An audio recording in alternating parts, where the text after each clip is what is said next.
भक्तजनों, माताओं, बहनों, सादर जय श्री कृष्ण। हमारे YouTube चैनल में आप सभी का बहुत बहुत स्वागत है। मैं हूं आपके साथ आचार्य धर्मेंद्र शास्त्री। आज हम आपको माघ माह में आने वाली गुप्त नवरात्रि के विषय में संपूर्ण जानकारी देने जा रहे हैं। तो सबसे पहले आपको और आपके पूरे परिवार को गुप्त नवरात्रि महापर्व की बहुत बहुत शुभकामनाएं और बधाइयां। प्रत्येक वर्ष में 4 बार नवरात्रि आती है, 2 बार प्रगट नवरात्रि आती है तथा 2 नवरात्रि गुप्त नवरात्रि होती है। इस प्रकार 4 नवरात्रि होती है। सबसे पहली जो नवरात्रि होती है वो चैत्र नवरात्रि होती है। चैत्र प्रतिपदा से लेकर के नवमी तक जो 9 दिन होते हैं उसे चैत्र नवरात्रि कहा जाता है और यह प्रगट नवरात्रि मानी गई है। उसके बाद जो दूसरी नवरात्रि आती है वो आषाढ़ माह के शुक्ल पक्ष की प्रतिपदा से लेकर के नवमी तक जो 9 दिन होते हैं उसे गुप्त नवरात्रि कहा जाता है।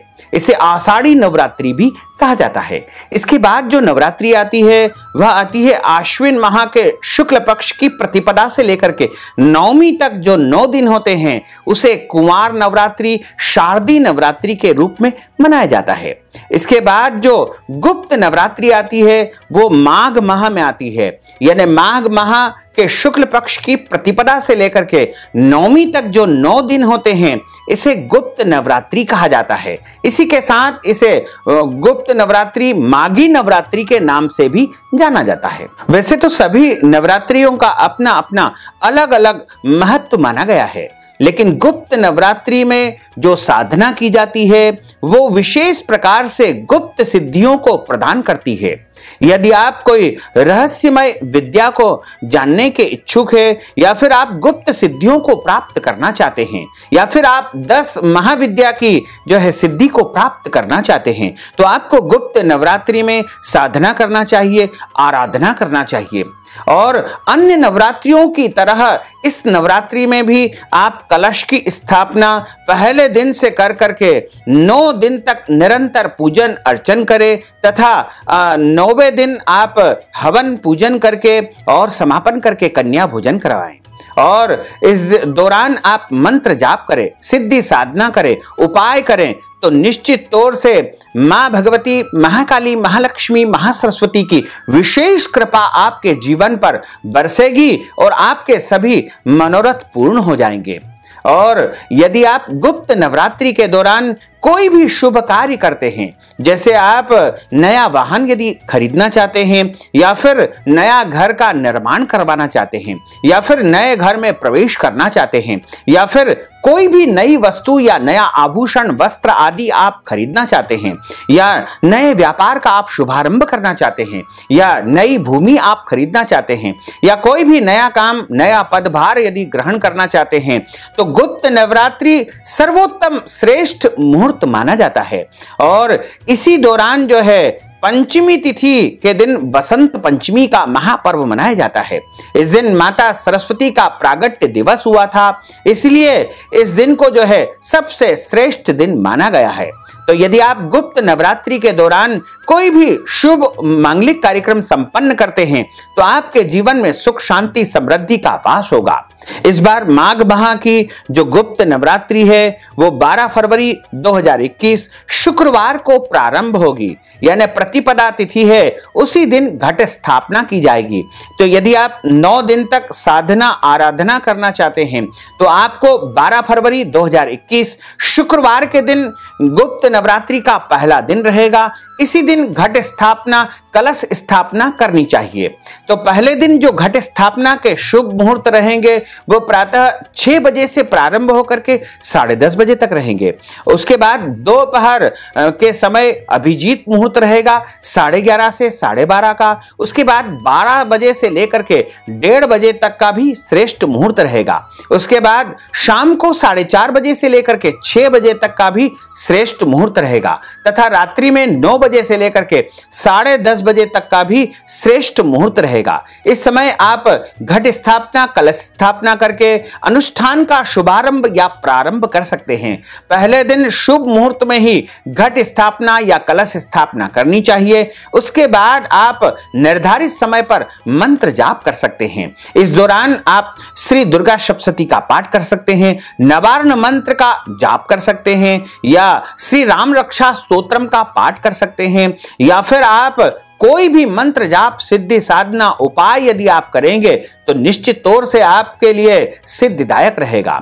यदि आप किसी मंत्र को सिद्ध करना चाहते हैं, या फिर आप किसी भी स्तोत्र का पाठ करना चाहते हैं, या आप श्री सूक्त का पाठ करना चाहते हैं, या कनकधारा स्तोत्रम का आप पाठ करना चाहते हैं, या अन्य कोई भी मंत्रों को सिद्ध करना चाहते हैं, तो आपको गुप्त नवरात्रि के दौरान प्रतिदिन निर्धारित संख्या में मंत्र जाप करके उसका जाप 8 दिन तक करना चाहिए और 9वें दिन उसका हवन करना चाहिए। यदि आप हवन नहीं कर सकते हैं तो उसको दशांश जाप या पाठ कर लेंगे तो भी आपको हवन का पूरा पुण्य फल प्राप्त हो सकेगा। गुप्त नवरात्रि का प्रारंभ 12 फरवरी 2021 शुक्रवार को होगा। वैसे तो नवरात्रि 9 दिनों की ही होती है, लेकिन इस बार छठ तिथि यानी षष्ठी तिथि 2 दिन से होने के कारण इस बार 10 दिन की गुप्त नवरात्रि रहेगी। यानी 21 फरवरी 2021 रविवार के दिन गुप्त नवरात्रि का समापन होगा। इस प्रकार गुप्त नवरात्रि के दौरान आप जो भी उपाय करेंगे, सिद्धि साधना करेंगे, मंत्र जाप करेंगे, उसका पूरा पुण्य फल आपको प्राप्त हो सकेगा। गुप्त नवरात्रि में वैसे तो सभी भक्तजन विशेष उपाय कर सकते हैं, मंत्र जाप कर सकते हैं, साधना कर सकते हैं, आराधना कर सकते हैं, लेकिन गुप्त नवरात्रि में तंत्र अर्थात वाम मार्गी साधना विशेष रूप से की जाती है। इस नवरात्रि की पूजा गुप्त रूप से की जाती है। गुप्त नवरात्रि तंत्र साधना करने के लिए बहुत ही महत्वपूर्ण मानी जाती है। गुप्त नवरात्रि विशेष तौर पर गुप्त सिद्धियां प्राप्त करने के लिए बहुत ही उत्तम मानी जाती है। गुप्त नवरात्रि में मां की 10 महाविद्याओं की साधना करने से साधक की हर मनोकामनाएं पूर्ण हो जाती है और समस्त कार्यों में उसे सिद्धि प्राप्त होती है। 10 महाविद्याओं की जो साधना होती है वो कुछ कठिन साधना मानी जाती है। बिना गुरु दीक्षा के 10 महाविद्या की साधना भक्तों को कदापि नहीं करना चाहिए, अन्यथा इसके दुष्परिणाम भी देखने को मिल सकते हैं। इसलिए गुरु से दीक्षा लेकर ही 10 महाविद्याओं की साधना करनी चाहिए।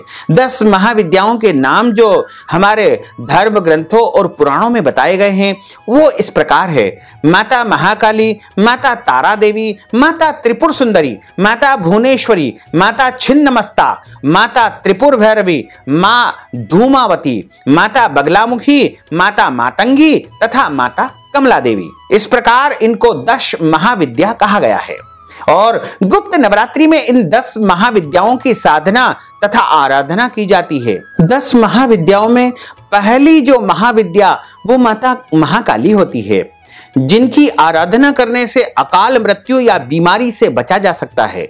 इस सिद्धि से दुष्ट आत्माओं से भी बचाव किया जा सकता है। इसके बाद जो दूसरी महाविद्या होती है उनका नाम होता है तारा देवी। मां तारा देवी दूसरी महाविद्या है। मां शमशान तारा की होती है जो हमें तीव्र बुद्धि और रचनात्मक शक्ति प्रदान करती है। उसके बाद तीसरी जो देवी होती है उनका नाम होता है त्रिपुर सुंदरी। अगर कोई काम ऐसा है जो संपन्न नहीं हो पा रहा है तो वह त्रिपुर सुंदरी माता की आराधना से संपन्न हो सकता है।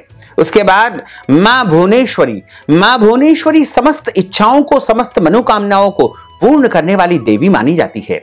उसके बाद होती है मां छिन्नमस्ता देवी। छिन्नमस्ता देवी की साधना करके सभी प्रकार के रोजगार, व्यापार संबंधी समस्याओं का समाधान हम प्राप्त कर सकते हैं। उसके बाद होती है माता त्रिपुर भैरवी।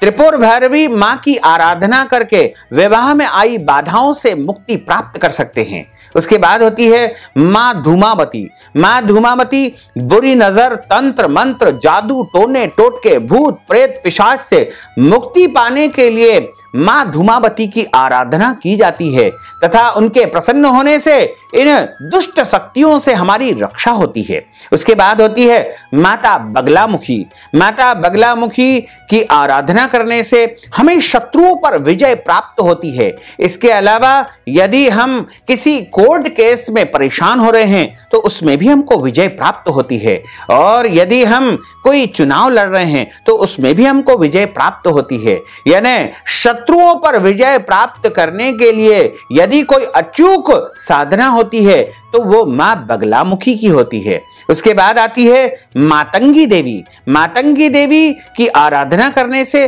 घर गृहस्थी में कोई भी समस्या है तो वह समाप्त हो जाएगी। इसके बाद मां कमला देवी। मां कमला देवी जो है सौंदर्य को प्रदान करती है, आकर्षण को प्रदान करती है। इसके अलावा हमारे घर में समृद्धि देती है, वैभव देती है, धन देती है, दौलत देती है, गड़ा हुआ खजाना हमें दिखाने में या प्राप्त करवाने में हमें सहायता प्रदान करती है। तो इन 10 महाविद्याओं की आराधना करने से मनुष्य की अलग अलग इच्छाएं पूर्ण हो जाती है। तो गुप्त नवरात्रि में यदि आप साधना करते हैं, आराधना करते हैं तथा उपाय करते हैं या मां सरस्वती की स्थापना करके निरंतर 9 दिनों तक उनकी पूजा अर्चना करते हैं, या फिर आप जवारे की स्थापना करते हैं या घट स्थापना करते हैं, तो निश्चित तौर से आपके जीवन की समस्त मनोकामनाएं पूर्ण हो जाएगी और आपके घर में सुख आएगा, समृद्धि आएगी, वैभव आएगा, धन धान्य से आप परिपूर्ण रहेंगे। माता महालक्ष्मी और माता महाकाली, महालक्ष्मी, महासरस्वती तीनों देवियों की भरपूर कृपा आपके जीवन पर सदैव बनी रहेगी। तो इस प्रकार भक्तजनों, माताओं, बहनों, हमने आपको गुप्त नवरात्रि के विषय में संपूर्ण जानकारी दी है।